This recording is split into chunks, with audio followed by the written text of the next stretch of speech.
अस्सलाम वालेकुम my YouTube family, कैसे हैं जी आप सब लोग। आई होप सो कि आप सब लोग ठीक ठाक होंगे। तो यहाँ पे मॉर्निंग के 9 बजे का टाइम था। आज बच्चों को स्कूल से छुट्टी थी, बच्चों के एग्जाम्स चल रहे हैं। 2 बेटियां मेरी स्कूल गोइंग है और एक बेटी मेरे पास होती है। मैं 3 बच्चों की मम्मी हूँ, तो मेरा जो डे है वो सुबह उठते ही कामों से स्टार्ट होता है। मेरी मॉर्निंग का आगाज कोई भी एस्थेटिक या कॉफी के कप से नहीं होता। मेरी मॉर्निंग जो होती है वो बच्चों के डायपर चेंज करने से, घर के काम करने से शुरू होती है। और ना ही मेरी मॉर्निंग मेरे मूड पे डिपेंड होती है, मूड हो या ना हो, लेकिन मैंने घर के काम सुबह उठते ही करने होते हैं। क्योंकि बच्चे जब सुबह उठते हैं तो वो थोड़े फ्रेश होते हैं, तंग नहीं करते, तो उस टाइम पे मैं क्लीनिंग का काम अपना ख़त्म कर लेती हूँ। तो हमारी लाइफ में कुछ ऐसे वाक़ये होते हैं कि जिससे हमें काफ़ी सबक सीखने को मिलता है, कुछ ऐसा सीखने को मिलता है जो पहले हमने कभी सीखा ना हो। आज मेरे साथ भी कुछ ऐसा ही हुआ। जब सुबह उठी तो मुझे सबसे पहली जो खबर मिली वो ये थी कि बच्चों के जो कारी साहब आते हैं पढ़ाने के लिए बच्चों को, वो वफात पा गए हैं। अगर आप मेरे पुराने फॉलोअर्स हैं तो अक्सर आपने मेरे व्लॉग्स में उनको देखा भी होगा बच्चों को पढ़ाते हुए। तो यहाँ पे आप ज़रा चेक करें कि सोफ़े को मैंने प्लेन गीला कपड़ा करके साफ़ किया, हालांकि इसको कवर करके भी रखा हुआ था, फिर भी कितनी ज़्यादा जो डस्ट है ना वो निकली है। कवर जो सोफ़े का वो गंदा हुआ था, मैंने उसको उतारा। मैंने सोचा कि इसको वॉश करके दोबारा से ऊपर चढ़ाऊंगी। तो अगर आप अपने घर की छोटी छोटी चीज़ों की क्लीनिंग का ख्याल रखते हैं ना, तो फिर आपको डीप क्लीनिंग की ज़रूरत नहीं पड़ती है। मेरी तरह अक्सर मम्मीज़ का जो डे है वो कामों से स्टार्ट होता है, स्पेशली जब आपके पास कोई भी हेल्पर ना हो, तो फिर आपको अपना जो डे होता है वो कामों से स्टार्ट करना होता है। एक तो इससे आपका डे प्रोडक्टिव हो जाता है, दूसरा एक्टिव होके सारे काम कर लेते हैं और आपका जो वेट है वो भी कंट्रोल में रहता है। और कोई काम हो या ना हो, घर की क्लीनिंग जो है ना वो मस्त सुबह सुबह हम लोग कर लेते हैं, क्योंकि हमारे 6 छोटे छोटे से बच्चे हैं। अगर क्लीनिंग ना करें तो घर का हाल काफ़ी ज़्यादा बुरा हो जाता है, जर्म्स होते हैं और बच्चों ने खेलना होता है। यहाँ पे मैंने फेस वॉश जो बना के रखा हुआ था, मैंने ऊपर बेसन पे ही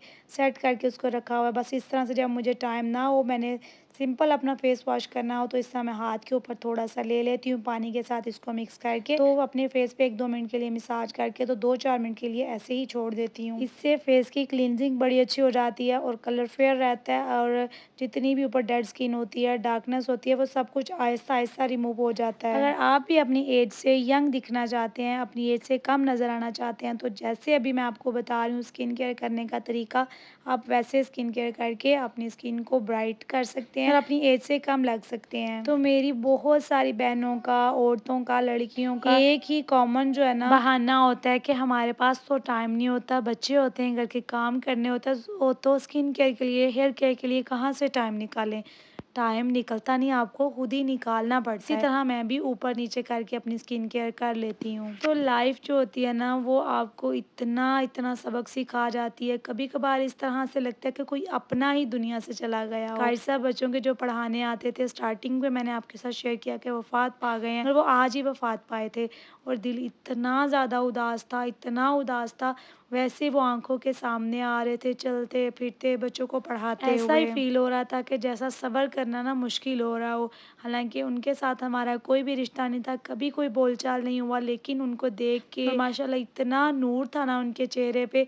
और रिसेंटली अभी 15-20 दिन पहले ही वो यहाँ से गए, ये कह के गए हैं बच्चों को कि मैं कहीं जा रहा हूँ अपने बेटे के पास रहने के लिए, और मेरे 15 दिन लगते हैं, 20 दिन लगते हैं, महीना लग जाता है, इसका कोई पता नहीं है, तो मैं वापस आके ना आपको पढ़ाऊंगा। जिंदगी बहुत छोटी है, बहुत छोटी है। मैं पहले भी आपसे शेयर कर चुकी हूँ कि जिंदगी बहुत छोटी है, और ये चीज़ जो है ना हमें हमारे अपने करीबी माँ बाप, बहन भाई ये चीज़ हमें सिखाते हैं कि जिंदगी इतनी छोटी है। आपको नहीं पता कि आप अगले लम्हे हैं या नहीं है, और हमें नहीं पता था कि कश्यप के साथ इस तरह से हो जाएगा, मतलब कश्यप कभी भी वापस नहीं आएंगे। और कहते हैं ना कि इंसान सोचता कुछ है और होता कुछ है।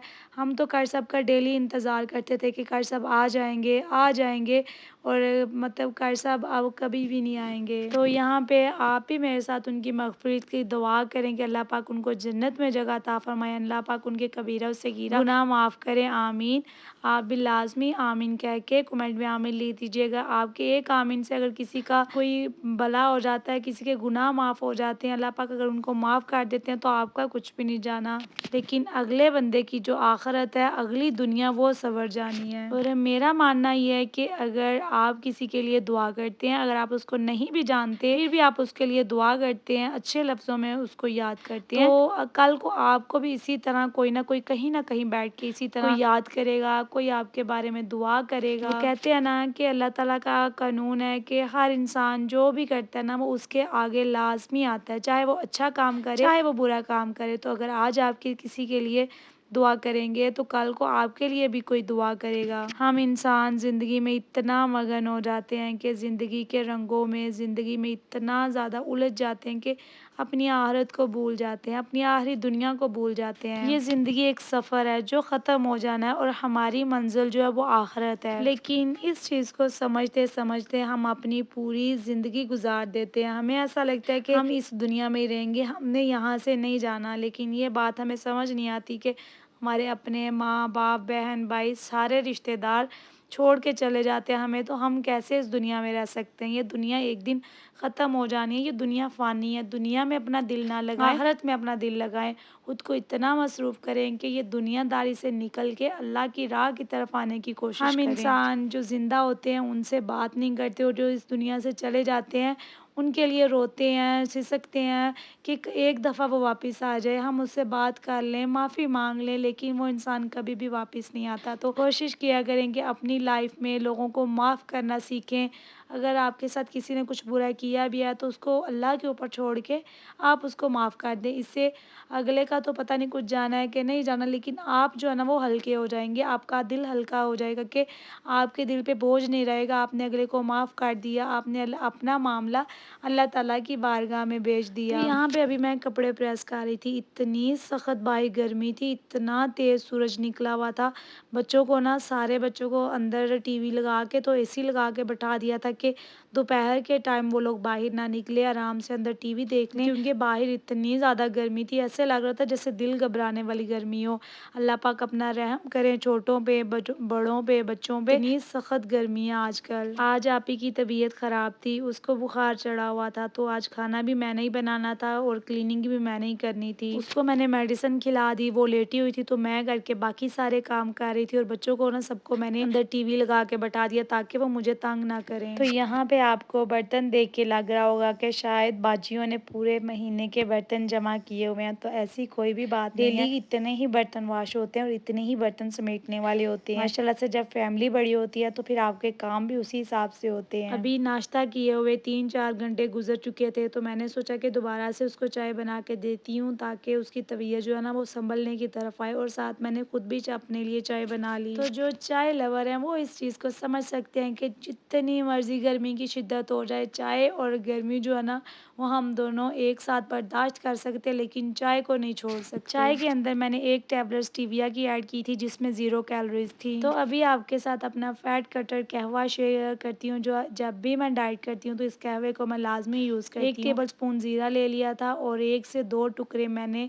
दालचीनी के ले लिए। बस यही 2 चीज़ें डाल के मैंने पानी को बॉयल कर लिया, और ये 1 लीटर पानी होता है जो मैं ऐसे ही पी लेती हूँ। इसके अलावा कोई ग्रीन टी, कोई भी कहवा मैं यूज़ नहीं करती, सिर्फ यही एक कहवा दूसरे तीसरे दिन बना के तो पी लेती हूँ। डेली नहीं पीती, कहवे गर्म होते हैं और आजकल गर्मियाँ हैं तो गर्मियों में ना स्किन पे पिंपल्स निकलना शुरू हो जाते हैं। तो आज मैं दाल चावल बनाने लगी थी। दाल माश और मसूर की दाल मिक्स करके मैंने भिगो के रख दी, राइस भिगो के रख दिए। इस दुनिया को बनाने वाले ने खुद कहा है कि ये दुनिया धोखा है, तो इस दुनिया में इस तरह से दिल ना लगाएं कि यहाँ से जाने कोई दिल ना करे।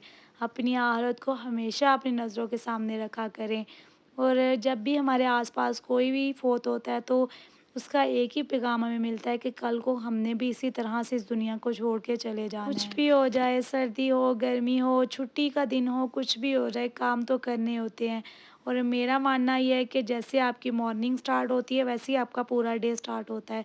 तो माशाल्लाह से मेरी मॉर्निंग तो डेली बड़ी प्रोडक्टिव होती है, और बाकी जो डे है वो ऑटोमेटिकली प्रोडक्टिव हो जाता है। अपने डे को प्लान करके चला करें, स्मार्ट प्लानिंग के साथ अपने पूरे घर के काम किया करें। आजकल तो गर्मी है और गर्मियों में मल्टीटास्किंग किया करें।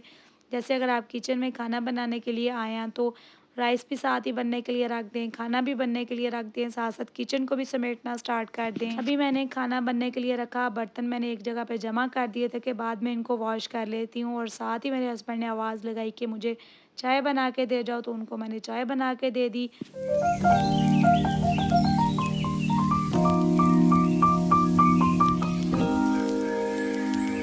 मोस्टली क्वेश्चन जो आजकल मेरे से पूछा जाता है कि आप अपने पजामा शर्ट्स कहाँ से लेती हैं, आप अपने ट्राउज़र शर्ट कहाँ से लेती हैं।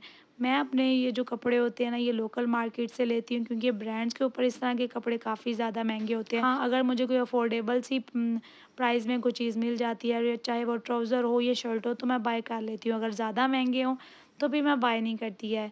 लोकल मार्केट से मैं मैच करके ट्राउज़र शर्ट दोनों चीज़ें मैच करके तो बाय कर लेती हूँ। अच्छा, लोग कहते हैं कि सुबह उठ के हमारे मूड स्विंग्स होते हैं, पता नहीं दिल चाहता है काम करने को या कोई चीज़ खाने को दिल चाहता है, तो हम वो करते हैं। और ये एक हम मदर्स होती हैं, जिनके कोई भी मूड स्विंग्स नहीं होते, शायद हम लोग फ़ील ही नहीं करते कि हमारा मूड है या नहीं है। हम सुबह उठते ही अपने काम स्टार्ट कर लेती हैं, ताकि हमारा जो डे है ना वो प्रोडक्टिव गुज़रे, हमारे बच्चों के साथ पूरा जो डे है वो मैनेज होके गुज़रे, बच्चे जो है ना वो इग्नोर ना हों। तो यहाँ पे दाल को मैंने अलग से बॉयल कर लिया और तड़का मैंने अलग से बना के तो दाल के अंदर लगा दिया था। तो दाल चावल एक इस तरह की चीज़ है कि छोटे बड़े बच्चे सारे ही खा लेते हैं। और इतनी सख्त गर्मी होती है कि रात के टाइम पे रोटियां अगर बना भी लें ना, कोई इस तरह का सालन और रोटी, तो बच्चे जो है ना बिल्कुल भी नहीं खाते हैं। बड़ा मुश्किल हो जाता है उनको खाना खिलाना। माशाल्लाह से बच्चे जो है ना वो जल्दी सो जाते हैं, 8-9 बजे तक सो जाते हैं। तो खाना जो है ना वो 4-5 बजे हम लोग रेडी कर लेते हैं, ताकि बच्चों को खिलाते खिलाते 7-8 बज जाते हैं। फिर उसके बाद बच्चों को सुलाना भी होता है। तो ये मैं तीनों बच्चों का ना इकट्ठे ही खाना डाल लेती हूँ, और पहले मैं उनको खाना खिलाती हूँ, फिर उसके बाद मैं खुद खाना ईज़ी होके खाती हूँ। तो अभी मैं आपके साथ अपनी 150 टू 200 कैलोरीज़ की प्लेट शेयर करती हूँ। पहले मैंने प्लेट का वेट जो है उसको माइनस किया, 5 से 6 टेबलस्पून अगर आप भर के राइस लेते हैं तो वो 100 कैलोरीज़ के होते हैं, और 100 ग्राम राइस 100 कैलोरीज़ के ही होते हैं। थोड़ा सा सैलेड ले लिया, कल की थोड़ी सी कढ़ी बची हुई थी वो ले ली, थोड़ा सा योगर्ट ले लिया, और थोड़ी सी आज वाली दाल ले ली। तो ये था मेरा आज का मील। तो यहाँ तक था जी मेरा आज का व्लॉग। कुछ भी अच्छा हो तो लाइक कर दीजिएगा, अगर नए हैं तो सब्सक्राइब कर दीजिएगा, ताकि आप मेरी वीडियो दोबारा देख सकें। अगर नहीं तो फिर अपना बहुत सारा ख्याल रखिएगा। तो मिलते हैं जी नेक्स्ट प्रोडक्टिव से व्लॉग में। अपना बहुत सारा ख्याल रखिएगा। अल्लाह हाफ़िज़।